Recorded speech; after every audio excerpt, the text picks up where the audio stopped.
धर्म प्रेमियों, बहुत दिनों से चर्चा चल रही है बुद्धि की।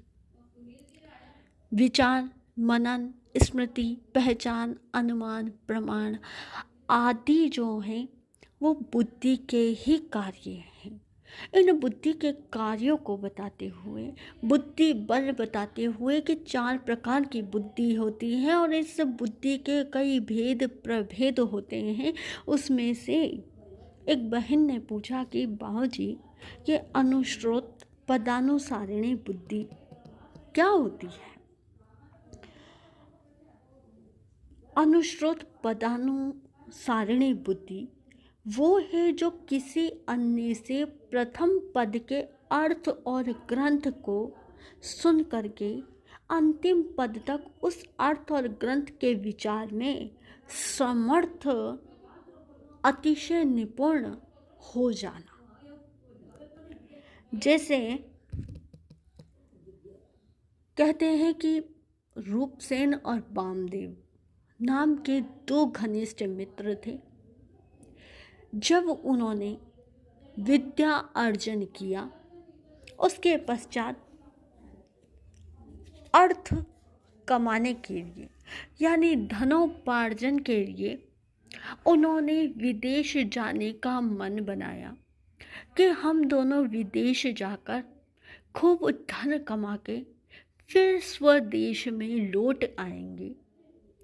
दोनों मित्रों ने अपने अपने परिवार में बात करके माता पिता की आज्ञा को स्वीकार करके विदेश धन कमाने के लिए पहुंच गए और विदेश में जाकर अपने बुद्धि बल और प्रबल पुरुषार्थ से बहुत सा धन कमाया।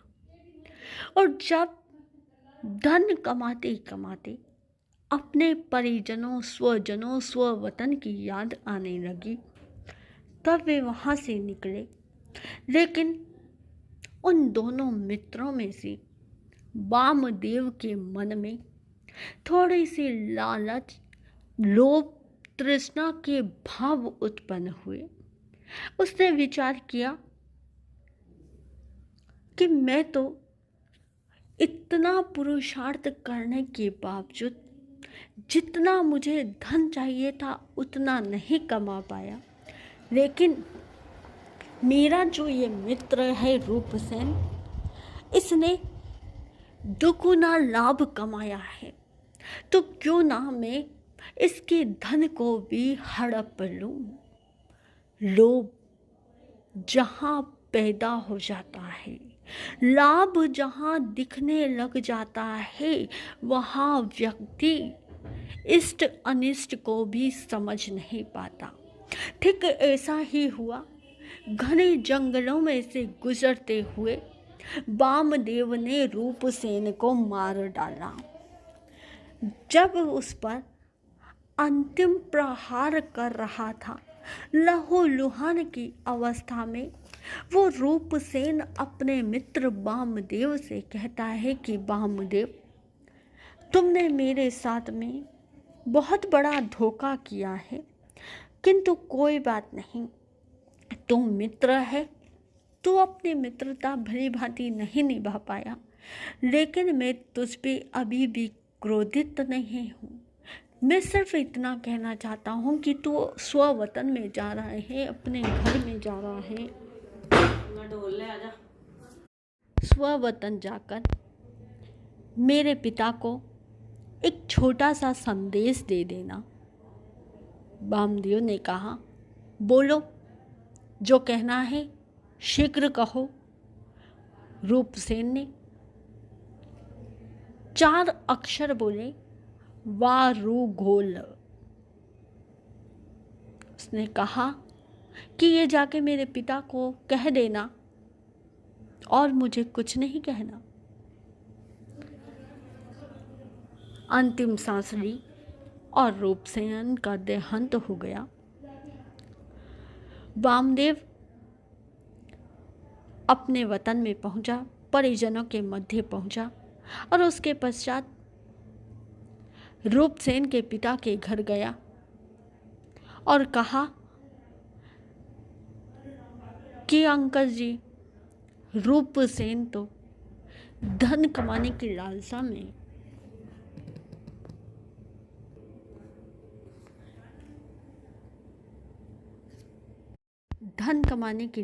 में विदेश में ही रह गया।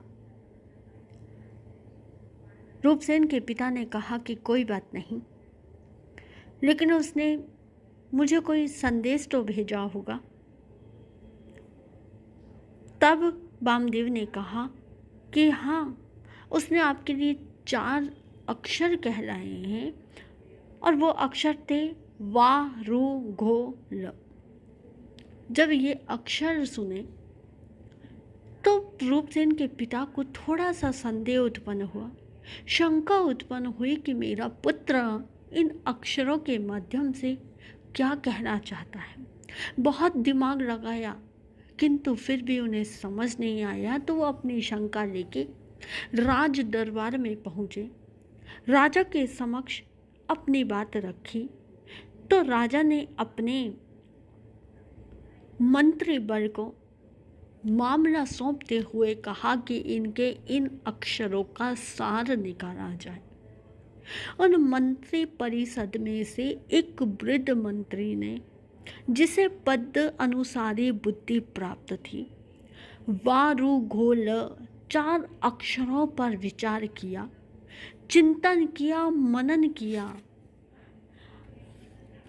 और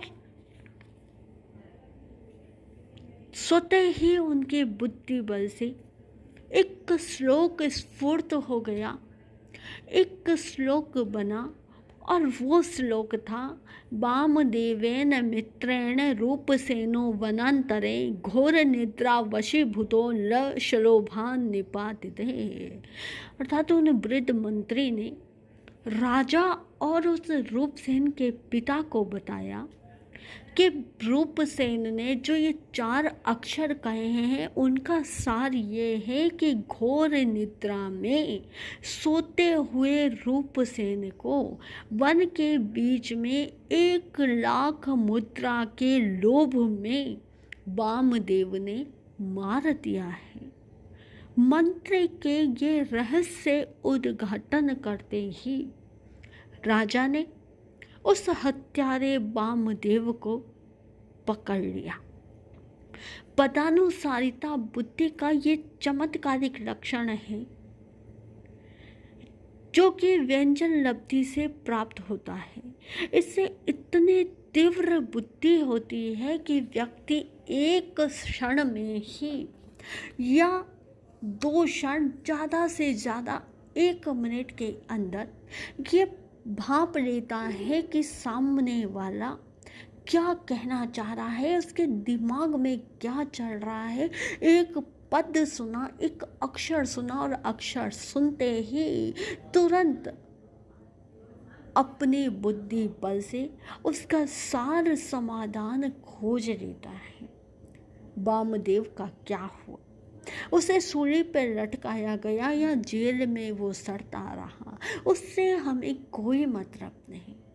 हम ये जान रहे हैं कि ये पदानुसारिता बुद्धि क्या है।